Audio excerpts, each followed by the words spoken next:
암송 말씀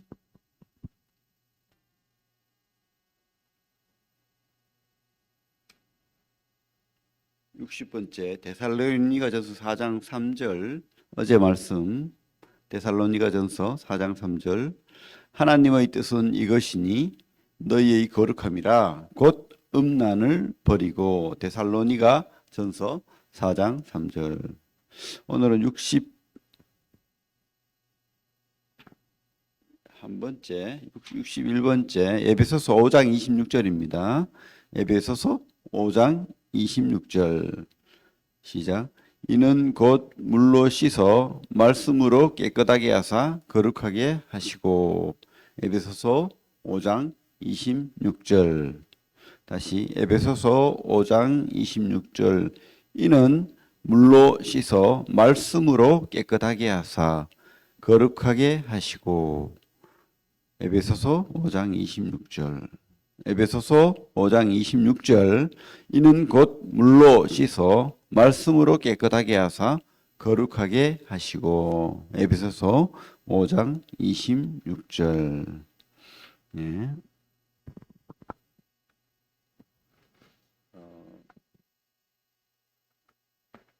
어제 우리 옛날에 교회에 있었던 최영규 형제가 좀 다쳤대요. 일을 하다가 어디 좀 떨어져 가지고 다리 인대가 좀 끊어져 가지고 지금 뭐 인대 접합 수술을 해야 되는데 뭐 완전히 누워 있는 것은 아니고 이렇게 목발을 짚고 그렇게 한다는데, 참 어쨌든 그 형제를 위해서, 최용 형제를 위해서 기도 부탁드릴게요. 우리 스바냐 말씀 계속 보겠습니다. 스바냐 2장 4절부터 15절. 스바냐 2장 4절부터 15절 같이 한번 읽겠습니다. 스바냐 2장 4절부터 15절 시작. 가사는 버림을 당하며 아스불론은 폐허가 되며 아스돗은 대낮에 쫓겨나며 에그로는 뽑히리라. 해변 주민 그렉 족속에게 화했을진저 블레셋 사람의 땅 가나안아, 여호와의 말씀이 너희를 치나니 내가 너를 멸하여 주민이 없게 하리라. 해변은 풀밭이 되어 목자의 움막과 양떼의 우리가 거기에 있을 것이며 그 지경은 유다 족속의 남은 자에게로 돌아갈지라. 그들이 거기에서 양떼를 먹이고 저녁에는 아스울론의 집에 누우리니 이는 그들의 하나님 여호와가 그들을 보살피사 그들이 사로잡힘을 돌이킬 것임이라. 내가 모압의 비방과 암몬 자손이 조롱하는 말을 들었나니 그들이 내 백성을 비방하고 자기들의 경계에 대하여 교만하였느니라. 그러므로 만군의 여호와 이스라엘이 하나님이 말하노라. 내가 나의 삶을 두고 맹세하노니 장차 모압은 소돔 같으며 암몬 자손은 고모라 같을 것이라.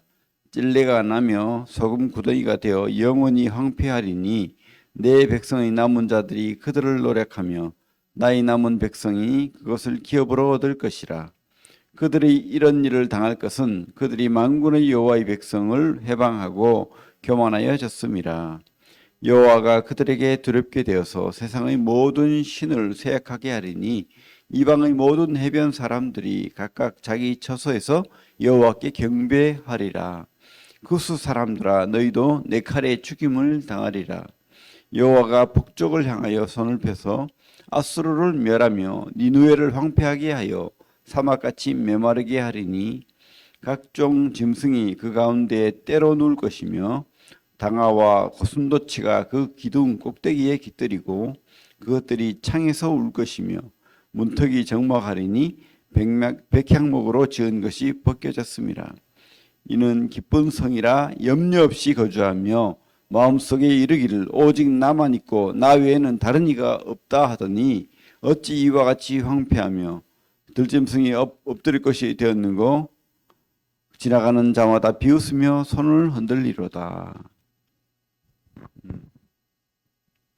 기도하겠습니다. 하나님, 오늘도 하나님의 은혜로 살기를 원합니다. 말씀으로 살기를 원합니다. 기도함으로 살기를 원합니다.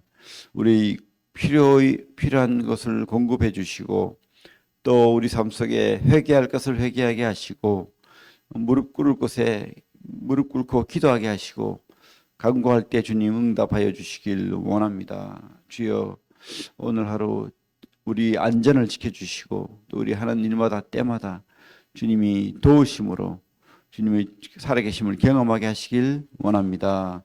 예수님 이름으로 기도를 드립니다. 아멘. 오늘 제목은 교만을 심판하시는 하나님, 교만을 심판하시는 하나님이라는 제목으로 말씀 나누길 원합니다. 스바냐서가 언제 이야기입니까? 북이스라엘이 멸망하고 남아있던 남유다도 멸망의 위기에 있던 그 시대, 그 멸망이 가까운 시대의 이야기입니다. 그죠? 스바냐 시대의 그 가장 악한 우상 숭배의 왕 55년간 남유다를 통치하면서 남유다의 그 신앙을 다 무너뜨렸던 그 므낫세 왕 그리고 그 아들 아몬. 그러나 참 다행스럽게도 그 손자 시대 때에 요시아라는 왕이 8살의 왕이 되었는데 그가 26살에 그 성전에서 말씀, 성경이 발견된 거예요. 그래서 이 요시아가 할아버지와 아버지의 그 죄를 회개하고 종교 개혁을 했잖아요. 그때에 이 종교 개혁을 뒷받침하기 위해서 선지자로 스바냐가 이 말씀을 하고 있는 거예요. 심판과 구원의 말씀. 내용은 딴 거 없습니다. 만왕의 왕, 만왕의 주. 그죠? 당시 우상 숭배와 혼합 종교가 판치던 그 시대에 참 하나님을 되찾도록 권면하는 겁니다. 심판을 선포하고 구원을 선포하면서 다시 돌아오라는 거죠. 다시 하나님을 찾아라. 너희 신앙을 회복해라. 이렇게 하고 있는 겁니다. 이 시대에 우리가 그런 시대에 살고 있지 않습니까?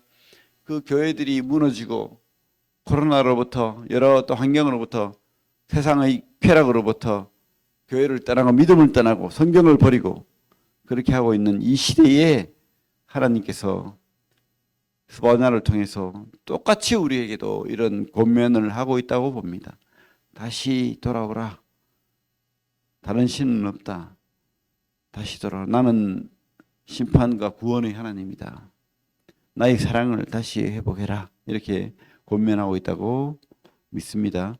스바냐는 3장까지 있죠. 짧습니다. 그렇죠? 3장 10절까지 20절까지 있는데 1장 1절부터 3장 8절까지는 유다와 이방 여러 나라의 심판을 말하고 있습니다. 그리고 3장 9절부터 20절까지는 이방 나라와 이스라엘의 회복을 이야기하고 있는 거예요. 하나님은 이스라엘의 하나님 아닙니다. 그죠? 내가 어떻게 이스라엘의 그 종교를 내가 믿어. 이게 아닙니다. 하나님은 세계사의 만왕의 왕이십니다. 그분은 이방 나라도 다 다스리는 그 하나님이세요. 사마리아도 니누에도 하나님께서 불쌍히 여기고 심지어 미물인 짐승까지도 불쌍히 여기는 그런 하나님이십니다. 그죠? 그래서 유다뿐만 아니고 그 유다의 주위에 있는 나라들도 하나님께서 심판할 수 있는 그 하나님이시고 그들을 또 구원하실 수 있는 이방 나라와 유다를 구원하실 수 있는 그 하나님인 것을 우리가 보게 됩니다. 오늘 본문을 보면 2장이죠. 2장 4절부터 15절인데 어제 우리가 2장 1절부터 3절을 또 봤죠. 2장 1절부터 3절은 결론은 뭡니까? 돌아오라는 거예요. 돌아오라. 회개하고 돌아오라. 그렇게 촉구하는 거죠. 그래서 2장 1절에 뭐라고 되어 있습니까? 수치를 모르는 백성아 모일지어다. 무슨 뜻입니까? 모여서 예배를 회복하고 돌아오라는 거예요. 돌아오라. 3절에 뭐라고 되어 있습니까? 여호와의 규례를 지키는 세상의 모든 겸손한 자들아 무릎 꿇고 겸손하게 다시 돌아오라. 이렇게 회복을 촉구하고 있습니다. 그러면서 2장 4절에는 너희들이 나를 버리고 나의 백성을 또 버리고 학대하고 하나님을 선포하는 하나님을 예배하는 그 나라를 학대하고 괴롭히고 그죠? 그들을 유혹하고 그들의 타락을 불러왔던 이방 나라들, 그들을 쉽게 말하면 이런 거예요.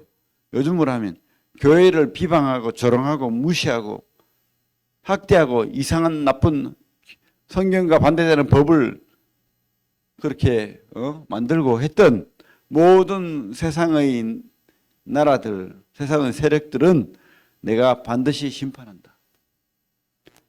근데 반대로 이야기하면 뭡니까? 하나님이 교회를, 우리를 조롱하고 핍박하는 자들을 하나님께서 보고 있다는 거예요. 그들의 죄를 없다라고 말하지 않는다는 거예요. 반드시 갚아주신다.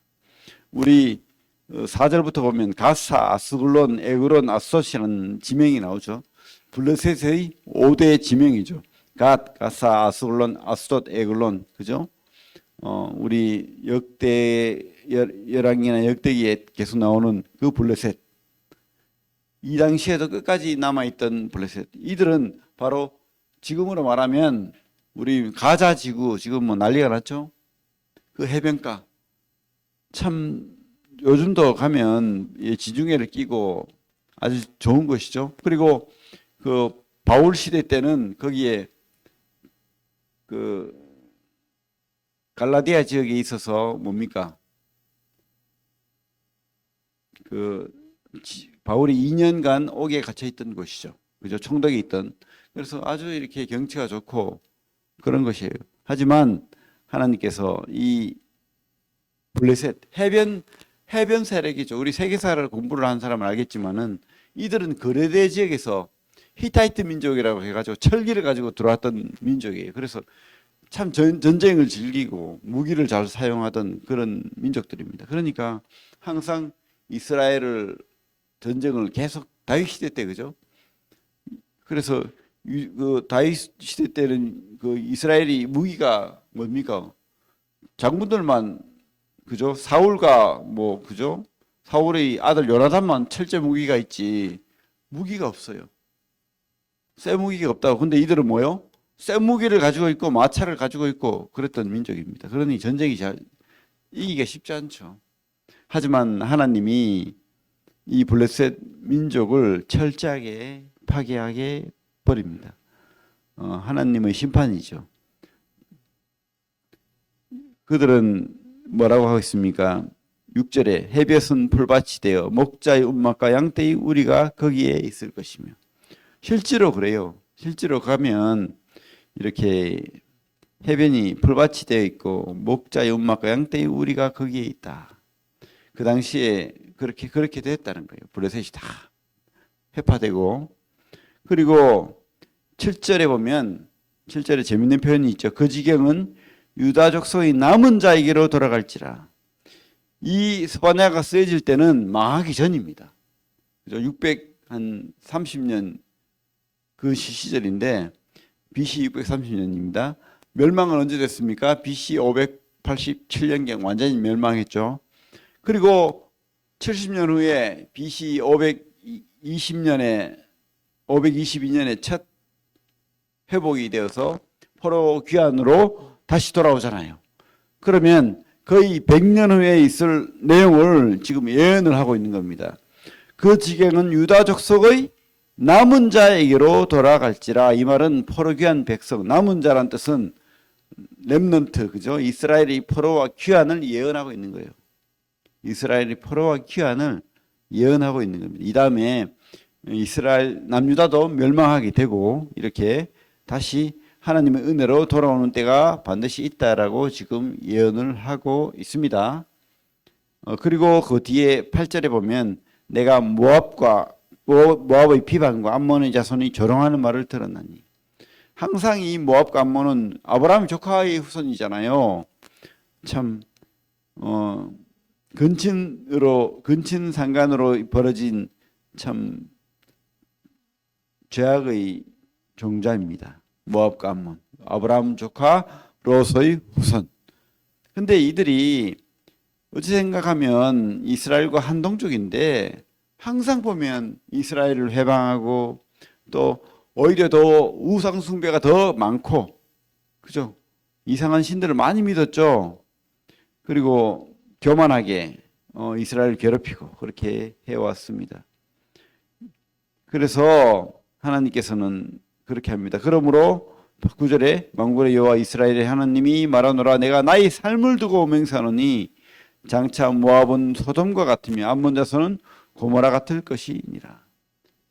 롯이 소돔과 고모라의 그 파괴로부터 구원받았었는데 그런데 그 소돔과 고모라처럼 철저하게 멸망할 것이다. 이들이 어디에 땅을 두고 살았냐면 이스라엘의 그 지금의 레바논 지역이죠.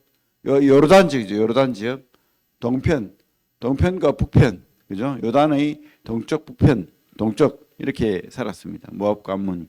그런데 철저하게 지금 뭐죠? 사막이 되었죠. 파괴되었습니다. 그래서 소금 구덩이가 되어 영원히 황폐하리니 지금도 이렇게 아주 곡초도 자라지 않는 찔레도 나지 않는 찔레가 나는 그런 소금 구름지대 아주 철저하게 파괴된 곳이 되어버렸죠. 그렇습니다. 또 뒤에 가면 아수르에 대한 멸망이 구스 그죠? 구스는 이디오피아를 말합니다. 그 애굽의 밑에 이디오피아가 그 당시에 애굽을 정복해서 애굽과 이디오피아를 같이 다스리고 있었는데 어쨌든 이들도 그 이스라엘 백성을 괴롭히던 민족이었는데 이들도 하나님께서 철저하게 심판한다라고 말하고 있고 그 13절부터는 아수르에 대한 이야기를 하고 있습니다. 그죠? 하나님이 그 옛날에 요나를 통해서 니느웨를 용서했지만은 그 이후에 니느웨가 아수르가 얼마나 더 악독하게 되어서 이 주변 민족들을 특별히 북이스라엘을 멸망시키고 학대했습니까? 하나님께서는 이 아수르가 철저하게 파괴되도록 하겠다는 그런 예언을 하고 있습니다. 이 교만한 백성들이죠. 우리 15절에 보면 이렇게 돼 있죠. 15절 같이 한번 읽어보겠습니다. 시작.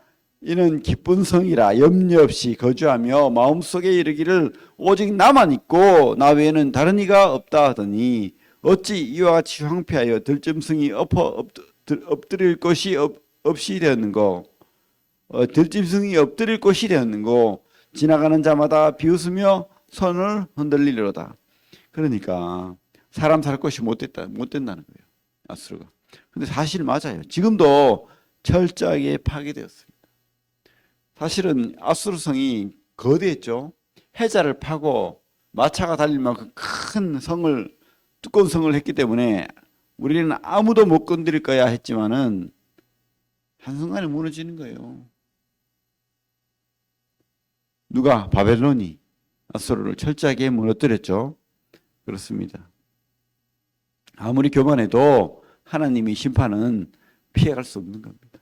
그렇게 그래서 우리가 오늘 말씀을 통해서 교만을 심판하시는 하나님 앞에 제목이 교만을 심판하시는 하나님인데 주님 앞에 우리가 겸손해야 됩니다. 그리고 다시 회복하는 하나님의 신앙을 가져야 됩니다. 첫째 우리가 기억해야 될 것은 참 주인이신 참 만왕의 왕이신 그분 앞에 겸손해야 됩니다. 함부로 말하지 않고 겸손하게 하나님 말씀하시옵소서. 내가 당신의 말씀을 따르겠나이다. 이렇게 무릎 꿇고 살아야 됩니다. 그죠? 아수르, 구스, 모압, 암몬, 블레셋 이런 자들처럼 우상 숭배하고 하나님을 떠난 자로서 이스라엘 백성들을 괴롭히고 그렇게 하면 안 된다는 거죠. 그리고 하나님께서는 우리 믿는 자들을 끝까지 눈동자처럼 지킨다는 것을 기억해야 됩니다. 성경 말씀에도 그런 말씀이 있죠. 신명기에도 내가 눈동자처럼 이스라엘 백성을 지켜 보호하신다. 이런 말씀이 있습니다. 하나님은 우리와 함께 하십니다. 성령이 함께 하십니다. 그래서 우리가 그분 앞에 겸손하게 무릎 꿇고 그분의 도우심을 구해야 될 줄로 믿습니다. 끝까지. 그죠? 이 시대에도 반드시 하나님의 심판과 함께 하심이 있다고 믿습니다. 우리가 다른 길로 가지 맙시다. 오직 주님만 의지하고 주님께 기도합시다. 그리고 주님께 겸손한 마음으로 말씀으로 살기를 기도로 살기를 바랍니다. 기도하겠습니다. 하나님 감사합니다. 참 만유보다 크시고 만왕왕이신 그분이 나를 너무도 사랑하셔서 그 아들을 죽이시기까지, 심판하시기까지, 십자가에 못 박기까지 우리를 사랑하셨습니다. 그것은 바로 나의 죄이고 나의 심판임을 고백드립니다. 주님, 주님으로 인해서 내가 나음을 입었고 회복을 입었습니다. 참 우리에게 영원한 생명의 소망을 허락하셨습니다. 주님, 이 기쁨과 이 만족으로 주님 앞에 겸손하게 무릎 꿇고 주님만 바라며 살기를 원합니다. 오늘 하루도 주님의 은혜로 주님이 함께 하심을 경험하며 살게 하여 주시옵소서. 예수님 이름으로 기도를 드립니다. 아멘.